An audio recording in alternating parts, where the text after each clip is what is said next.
ना बोलना ही सबसे उत्तम स्थिति प्राप्त करने का उपाय है। ना बोलना, मौन धारण करो, ज्यादा किसी से बात मत करो। बात करना ही अपने हृदय की बात को बाहर करने से भजन क्षीण हो जाता है।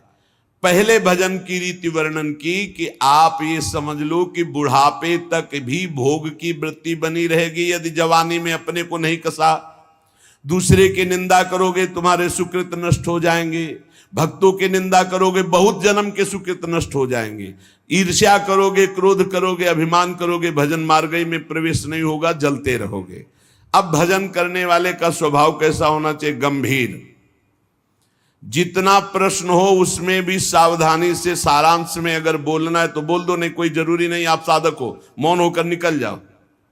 आपसे कोई पूछ रहा है श्री हरिवंश कै बजे सत्संग होता है, आपकी रुचि है तो बोल सकते हो, आपकी रुचि नहीं तो आप नहीं बोलो, कोई अपराध नहीं, क्योंकि आप नाम जप कर रहे हो, आप मौन व्रत लिए हो, आप उपेक्षा वाले मार्ग हो, सबकी उपेक्षा करना, तो इसमें आपको कोई दोष नहीं लगेगा।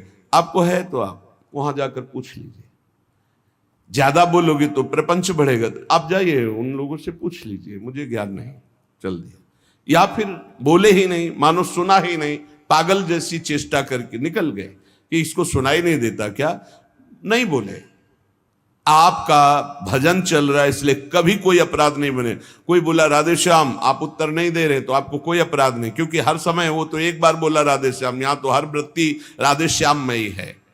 गंभीर स्वभाव, कोऊ था न पावई जहां नीर गंभीर। जैसे जहां अगाध जल होता है कोई था नहीं ले सकता, ऐसे ही साधक का अपना स्वभाव बनाना चाहिए। उच्च श्रृंखल स्वभाव नहीं बनाना चाहिए, बहुत बातचीत करने वाला स्वभाव नहीं, गंभीर, चुप, शांत। ऐसा संग करो जिसके पास बैठने से ही प्रिया प्रीतम की चर्चा होने लगी, बैठते ही प्रिया प्रीतम की चर्चा, बैठते ही सिद्धांत की चर्चा, प्रपंच की चर्चा नहीं, निंदा नहीं, इधर उधर की बात नहीं। अगर हृदय मंदिर में ठाकुर का प्रादुर्भाव नहीं हुआ तो जीवन निरर्थक रहा, चाहे जो कुछ कर लो, हमारी बात मान लो। लाखों मंदिर देखे हैं, लाखों मंदिर भ्रमण में, जहां आसपास कबूतरों की बैठक हो गई है, कोई बिरला ऐसे कभी गया तो गया नहीं, ऐसे करोड़ों के मंदिर बने। अगर तुम्हारे हृदय मंदिर में प्रभु का प्रादुर्भाव नहीं तो कुछ बात नहीं बनी। और हृदय मंदिर के पट खोलते हैं गुरुदेव, रसिक गुरुदेव। एक बार चतुरदास जी नाम के महापुरुष अपने गुरुदेव की सेवा में रहते। बड़े भाग्यशाली होते हैं जो गुरु की सेवा प्राप्त हो जाती है, बड़े भाग्यशाली होते हैं। रसिक गुरुदेव की सेवा, जैसे महापुरुषों की सेवा में जो रहते हैं उनको हम महापुरुष के समान ही मानते हैं। गुरुदेव के चरणों में बाद में प्रणाम करेंगे, मानसिक पहले गुरु चरणों की सेवा में रत रहने वालों को प्रणाम करते हैं। और जब नजदीक वो किसी सेवा निमित्त नजदीक आते हैं तो उनके भर नेत्र चरण देखते हैं और उनके चरणों में बार बार प्रणाम करते हैं। क्यों? क्योंकि हमारे गुरु चरणों की सेवा में ये है। इनके चरणों की वंदना से, गुरु वंदना से भी अधिक लाभ प्राप्त होता है। जो हरिवंश उपासक सेवे सदा सेवूं ताके चरण विचारी। जो हरिवंश को धर्म सिखावे सोई तो मेरे प्रभु ते प्रभु भारी। तो श्री चतुरदास जी अपने गुरुदेव की सेवा में रहते थे। बड़े अहोभाग्य है जिनको गुरुदेव के आज्ञा पालन करने का सौभाग्य मिलता है। उनके पुण्य की क्या महिमा, जिनको गुरुदेव आदेश करते आप ऐसा कीजिए। अहोभाग्य, अहोभाग्य जिन्हें गुरुदेव की आज्ञा मिल गई। इन्हीं का नाम खोजी जी पड़ा, चतुरदास जी का नाम खोजी जी पड़ा। ये गुरुदेव जी के सेवा में, अब जैसे गुरुदेव लघु शंका कर रहे हैं तो पानी लिए खड़े, गुरुदेव को हस्त प्रक्षाल, आचमन, आज्ञा कब क्या हो जाए तो जल की सेवा लिए खड़े थे। गुरुदेव जी लघु शंका में ही समीप बैठे। बड़ा भारी पीपल का वृक्ष दूर था तो वायु के द्वारा उसके फल और पत्ते बीज सब पड़े थे। लघुशंका किए, हंसने लगे और हंसते हंसते हाथ प्रक्षालन किया, आचमन किया। तो इतनी जोर की मस्त मुस्कुराहट और हंसी थी। श्री चतुरदास जी ने, जिनको खोजी जी बाद में कहा गया, आचमन करा रहे थे, कहा गुरुदेव कोई मधुर प्रसंग प्रभु का याद आया या कोई घटना घटी? आप बहुत मुस्कुरा रहे हैं, बहुत हंस रहे हैं, इस समय बाह्य प्रसंग तो कोई ऐसा है नहीं। कहा तू कैसा शिष्य है रे, सेवा में रहता हो, मेरी हंसी का कारण नहीं जान पाया? मैं क्यों हंसा इतना भी तुझे ज्ञान नहीं, और मेरी सेवा में रहता है? कैसा शिष्य है जो गुरु के मन की बात न जान पावे, गुरु के इशारे के, गुरु के मनोभाव को न जान पावे, वो शिष्य ही क्या? चलो सेवा छोड़ो, मैं क्यों हंसा इसकी खोज करके आओ। अब बताओ, गुरुजनों की प्रति सेवा कर बहुत कठिन है, बहुत कठिन है। यहां कहा कि छोड़ो सेवा, मैं क्यों हंसा ये बताओ, आके खोज करो। अब गुरु आ गया, तुम्हारी बुद्धि अब सेवा के अधिकारी नहीं, यदि तुम ये नहीं जान सकते मैं क्यों हंसा। हंसे गुरु जी और फंसे चेला जी। आप समझो, आप मतलब कितना कठिन विषय है गुरु सेवा, बहुत कठिन। आप यही तो अमोघस्य जो जीत गया, अमोघस्य। तुम्हारी बुद्धि विवेक रहित है। जब तक तुम हमारे हंसने का कारण ज्ञात करके ना हो, तब तक तुम्हें हमारे पास कभी नहीं आना चाहिए। चलो जाओ यहां से, आश्रम से। हमारे मन की बात जब जान जाओगे कि मैं क्यों हंसा, उसका कारण सही बताओगे आकर के, और जो मैं मन में सोच रहा था तो फिर सेवा में रख लूंगा, तब मैं मानूंगा कि तुम मेरे सच्चे शिष्य हो और सेवक हो। साष्टांग दंडवत किया, जो आज्ञा गुरुदेव। अब चल दिए, जहां संत महात्मा मिलते तो विनम्रता पूर्वक दंडवत करते हो, कहते हमारे गुरुजी लघुशंका करते समय हंस दिए, क्या कारण था? तो सब कहते गीता की बात पूछो, भागवत की बात पूछो, वेदों के, तुम्हारे गुरुजी है तो लघुशंका में हंस दिए, अब हम इसका क्या मतलब बताए? तो और उपहास होता। भला कोई इस प्रश्न का क्या उत्तर दे? कोई सुलझे हुए महात्मा थे, उन्होंने कहा रामायण गीता भागवत का प्रश्न हो तो अभी मैं उत्तर दे दूं, लेकिन आपके गुरुजी लघुशंका करते हुए क्यों हंसे, इसका हमको ज्ञान कैसे होगा? हम कैसे उत्तर दे आपको?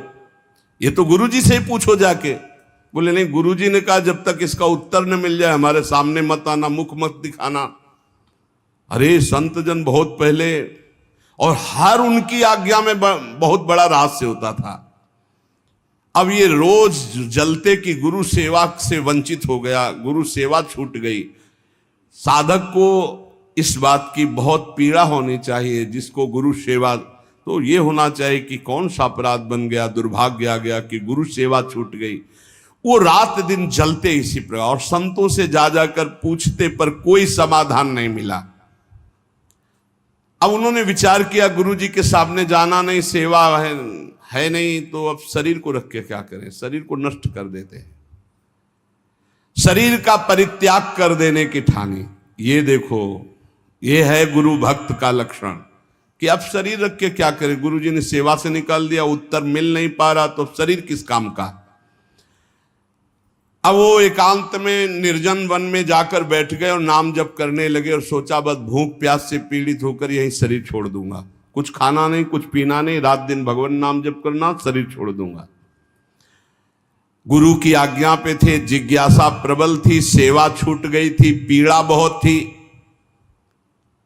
अभी कुछ ही दिन हुए थे, न अन्न न जल, रात दिन नाम जप और शरीर छोड़ने का संकल्प।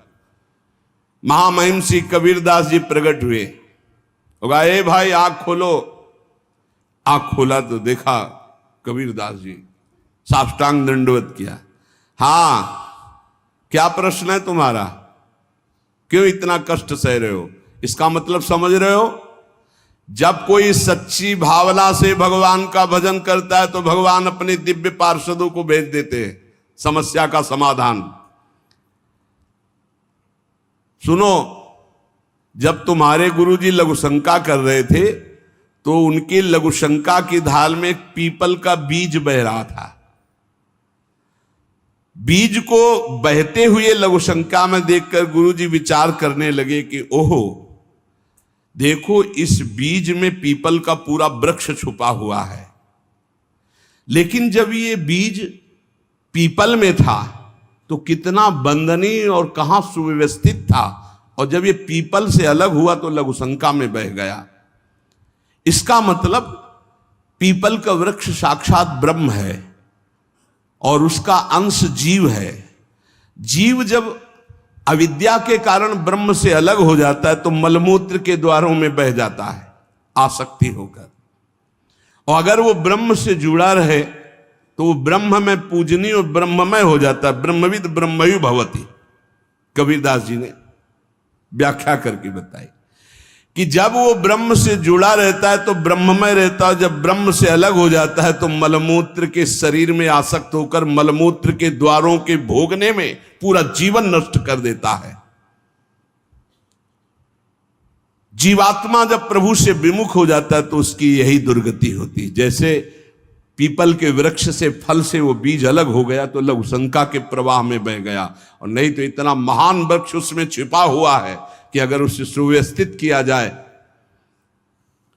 जीवात्मा जब भगवान से विमुख हो जाता है तो भव प्रवाह में मलमूत्र के द्वारों में बहने लगता है। कैसे? गर्भाशय में गया तो मलमूत्र के द्वार जहां है वहीं गया, और मूत्र के द्वार से ही तो गया। जीवात्मा का सृजन कैसे हुआ? मूत्र द्वार से ही हुआ, और है कहां? गर्भाशय के आसपास मलाश्रय मूत्राश्रय। जीव जबते हरिते बिलगान्यो तबते देह गेह निज जान्यो, माया बस स्वरूप बिसरायो तेहि भ्रमते दारुण दुख पायो। जैसे बीज में वृक्ष तथा वृक्ष में बीज मूल रूप से विद्यमान है, उसी प्रकार से परमात्मा समस्त जगत में और जगत में परमात्मा विराजमान है। परमात्मा में सारा जगत और जगत में परमात्मा विराजमान है। पर जब जीव भगवान से विमुख हो जाता है तो ऐसे ही मलमूत्र के द्वारों में भटकता रहता है।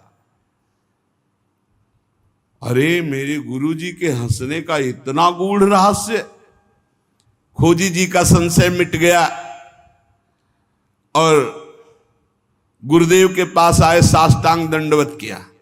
उनका उत्तर कहा, गुरुदेव महामहिम श्री कबीरदास जी ने ऐसा ऐसा ऐसा बताया। गुरुदेव पुनः मुस्कुराए और कहा, एक प्रश्न ने तुम्हें सिद्ध बना दिया, क्योंकि सिद्ध महापुरुष का दर्शन सिद्ध ही बना देता है। अब आज से तुम हमारे समान सिद्ध हो गए हो। अब तुम आज से हमारे मन की सारी बातें जान लोगे। शिष्य के मन की बात जान लेना तो हर सिद्ध पुरुष का, लेकिन अपने गुरु के मन की बात जान लेना ये बहुत बड़ी बात होती है। कुछ समय बाद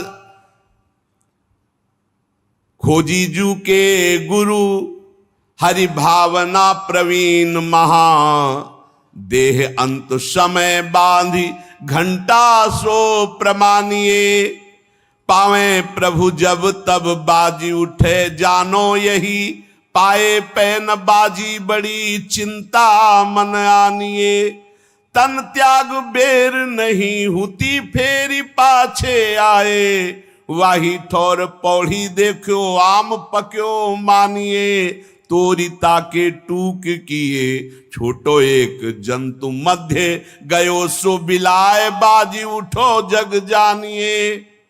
खोजी जी की बड़ी महिमा प्रकाशित हुई। गुरु भक्त थे। आज तक किसी को कहीं भी अगर विशेष कृपा प्राप्त हुई तो गुरुदेव के बल से।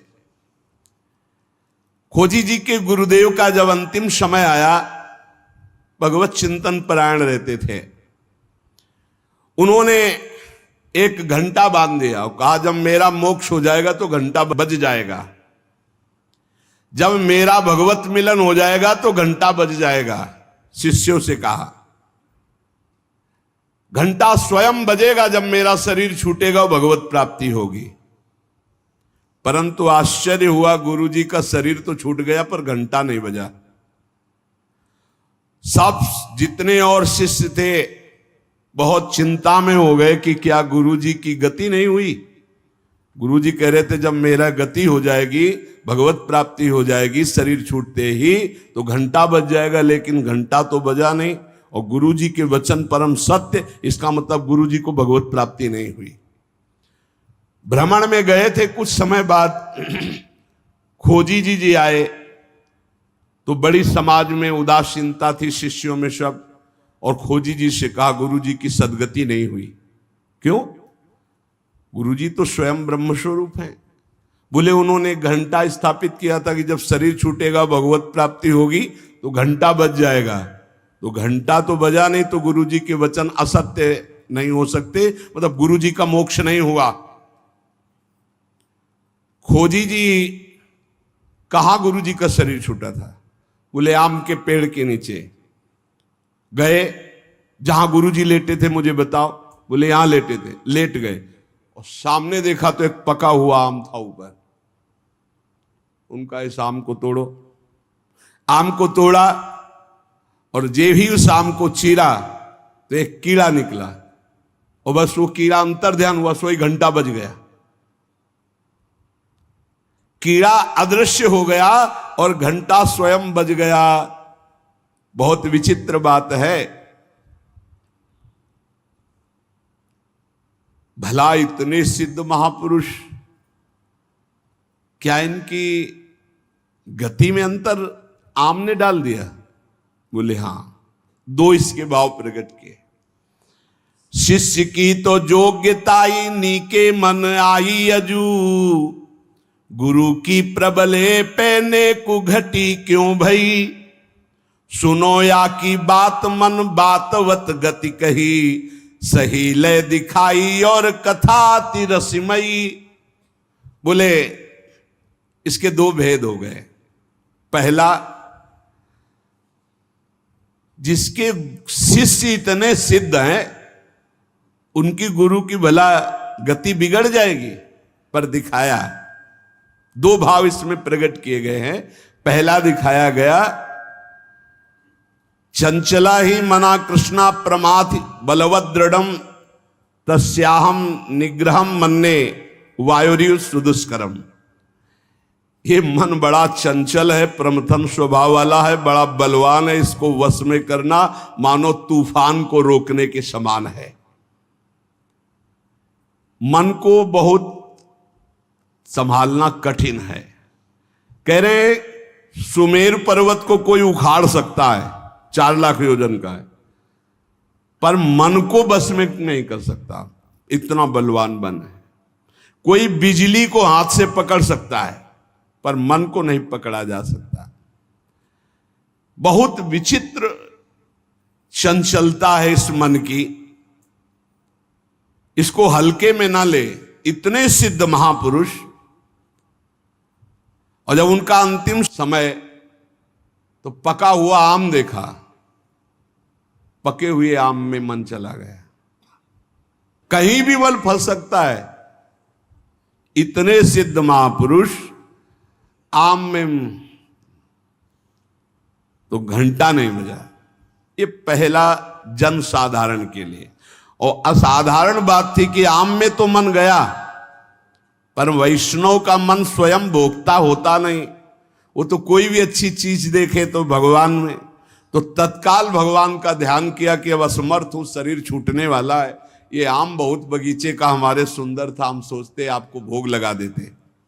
इसी सोच में प्राण निकल गए। तो भगवान ने अंतिम इच्छा पूर्ति करने के लिए कीट रूप धारण करके आम पाने आ गए। तो भगवान से मिलन हुआ नहीं। जब आम को छेदन किया और वो भगवान अंतर ध्यान हुए, तब जाके खोजी जी से मिले तो घंटा बज गया। इसका आंतरिक रहस्य बताया। तो यहां ये बताया गया कि मन बड़ा चंचल है। भगवत प्राप्ति करने वाले उपासक को कहीं भी अपने मन की वृत्ति ना अटक जाए, इसमें अंतिम तक सावधान रखना है। अंतिम तक कभी भी फंस सकती है। और दूसरी बात है, जिसका स्वभाव बन गया है हर वस्तु हर व्यक्ति में भगवान का दर्शन, भगवान को समर्पण, तो उसकी दुर्गति नहीं हो सकती। तीसरी बात, जो गुरुदेव के शरण में रहकर गुरुदेव की आज्ञा अनुसार चलते हैं, आपको सच्ची बतावें, गुरु अपने से भी ऊपर महिमाशाली उसे बना देता है। इस प्रसंग से समझिए कि अगर खोजी जी को गुरुदेव ने आज्ञा दी तो सिद्धों के परम सिद्ध बना दिया अपने शिष्य को। ऐसे विकल प्रेमी महापुरुष को समस्त देवता ब्रह्मादि नमस्कार करते, पूरे भुवन में यश फैल जाता है और वो यश सबका मंगल करने वाला होता है। एक पुण्य बल से यश फैलता है और एक भजन बल से यश फैलता है। जो भजन बल से फैलता है वो सबका मंगल करता है, जो पुण्य बल से वो वाह वाह होती, बस केवल वाह वाह। और जब भजन बल का यश फैलता है तो आह निकलती कि मैं कैसे ऐसा प्रेमी बनूं, मैं कैसे सब दोषों से रहित होकर भगवान का भजन करूं। इतना अंतर है, यश दोनों का फैलेगा। एक पुण्यात्मा का तो वाह वाह होगा, कितना सुंदर विमान, कितना सुंदर वैभव, कितना सुंदर ये। लेकिन जब किसी प्रेमी महाभागवत का यश फैलेगा तो उसके हृदय में जलन होगी, मैं कैसे इन सब दोषों को दूर करके कैसे मैं भजन करूं, कैसे भगवत प्राप्ति करूं, तो आह निकलेगी। प्रेमी का यश आह निकलवाएगा और पुण्यात्मा का यश वाह निकल। क्या बात है, वाह। ऐसा बिल्कुल अपने हृदय को कोरा बनाना है और उसमें जो गुरुदेव रंग रंग रहे बस उतना ही रंगना है। बहुत बढ़िया रंग जाओगे प्यारी जू प्यारे जू की उसमें, नहीं तो फिर होली तो प्यारी जू से ही केवल खेलनी और रंग न पड़ने पावे। जो हमारा चित्त अपनापन से श्री जी के चरणों में, तो बोले जुगल प्रेम रस मगन जे तेई अपने जान, सब विधि अंतर खोल के तिनहि सो रुचि मान। जो प्रिया प्रीतम के प्रेम में भाव से डूबे हुए महापुरुष हैं, उनसे कभी हानि नहीं होने वाली, नहीं भाव में बड़ी हानि। जिनकी चरण रज की प्राप्ति के लिए बड़े बड़े साधन भी समर्थ नहीं है, उनकी जब हम चर्चा, यहां संसार में क्या समझा जाता है। श्री प्यारी जू और प्यारे जू की महिमा से बिल्कुल अनभिज्ञ जन है, तो पहले इनको जो सिद्धांत है प्रथम सुने। भागवत भक्त मुख भगवत बानी, गीता भागवत योग वासिष्ठ, इनके सिद्धांतों से परिपक्व करके साधना की भूमि में लाके फिर धीरे धीरे थोड़ा थोड़ा प्रेम का छीटा। और एक आश्चर्यमयी बात देखना, हम सुनाएंगे तुम्हें गीता भागवत और सिद्धांत, और जब आप हमारी तरफ झुकोगे तो आपकी ठसक बोलेगी हमारे माई श्यामा झुको राज। बच्चा बच्चा बोलेगा। और हमें अपनी उपासना किसी को बैठ के समझानी नहीं है, तुम्हारे हृदय में ट्रांसफर हो जाएगी। वही हर एक कौन से साधक में या उपासना में मिलावट है, आप बताओ। किसी भी बच्चे की उपासना में मिलावट नहीं होगी। ये साधक और संतों की तो बात जाने दो। क्यों? जहां वो दृष्टि मिलाएगा, जहां अपनापन करेगा कि मेरे महाराज जी, वही मेरी महारानी, पलट कर वो उसके हृदय में आ जाएगा, पलट कर आ जाएगा। ये समझाने का विषय नहीं, ये अपने आप पलट के आ जाएगा। अनन्यता जो यहां है वही तुम्हारे हृदय में ठसक बैठ जाएगी, कुछ अच्छा ही नहीं लगेगा। देख लेना, हम चाहे जितना योग वासिष्ठ सुनावें तुम्हें, चाहे वेदांत सुनावें, परिणाम तुम्हारे अंदर यही आएगा। राहो को काहू मने दिए मेरे प्राणनाथ श्री श्यामा, शपथ करो तृण छिए, यही आएगा। देख लेना। क्यों? क्योंकि गुरु ने यही दिया है। जो ये विराजमान महापुरुषन ने सब रस गायो देखनो, ये है कि उनको हियो कहा ठहरानो, ताको गहनो, वही आ जाएगा आपके हृदय में। इही रस परस्यो नाही जिनी, तू जिन पर से ताही, तासो ना तो नाही कछु, ये रस रुचे न जाही। जिसको श्यामाजू से परिचय नहीं, श्यामा श्याम से परिचय नहीं, उसको कभी भी छूना नहीं। वैसे साधक उपासक चाहे गृहस्थ चाहे विरक्त हो, अपनी तरफ से किसी को छूने की आदत ना रखे। छू के बात करना या ऐसे कि अपनी तरफ से ना करे, कोई टच हो जाए वो बात अलग है, कोई ऐसे छू ले उसे नहीं छूना। अपनी तरफ से किसी को स्पर्श न करे, सहसा किसी को हृदय से ना लगावे, हृदय से उसी को लगावे जो प्रिया प्रीतम के अनुराग रंग में भरा हो। हमने देखा है पूज्य महापुरुषों को, एक आए थे, उन्होंने ऐसे किया, वो 2 कदम पीछे हट गए, फिर आगे वो बढ़े ऐसे, फिर पीछे हट गए।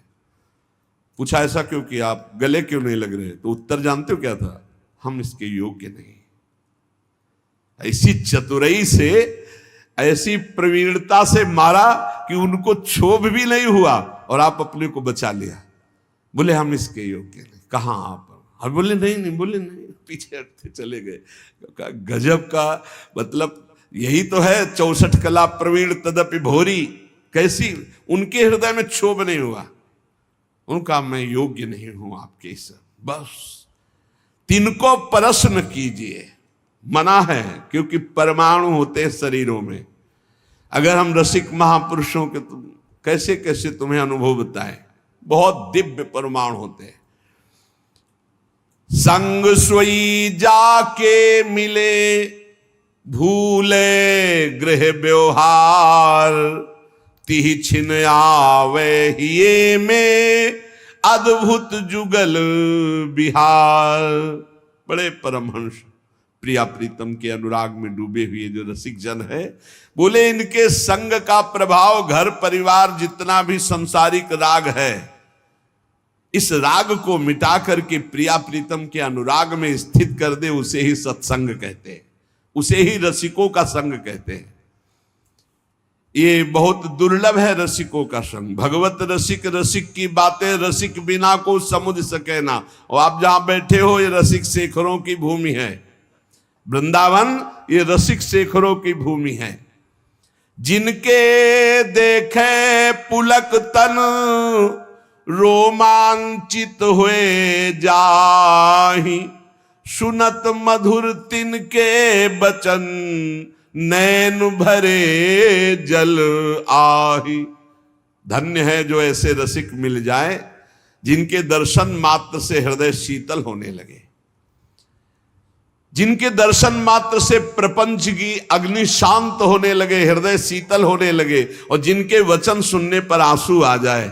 बोले ऐसे रसिकों का संग, बड़ी कृपा होती है लाडली लाल की, तब रसिक संग मिलता है। भूमि में, आकाश में, अर्थात समस्त लोकों में ऐसे महापुरुष का बंधन होता है। ब्रह्मादि बड़े बड़े देवता ईश्वर कोटि के जब ऐसे प्रेमी को देखते हैं तो नमन करते हैं कि धन्य है इसका जीवन। भवेदिया कुत्रापि प्रथियति स एका छित यशा। आकाश में, पृथ्वी में सर्वत्र उसका यश फैल जाता है। ये परम पावन यश सबको निष्पाप करके भगवत भक्ति प्रदान करने की सामर्थ्य रखता है। मम भक्ति युक्तो भुवनम पुनातु, लोक के लोक पावन कर देता है।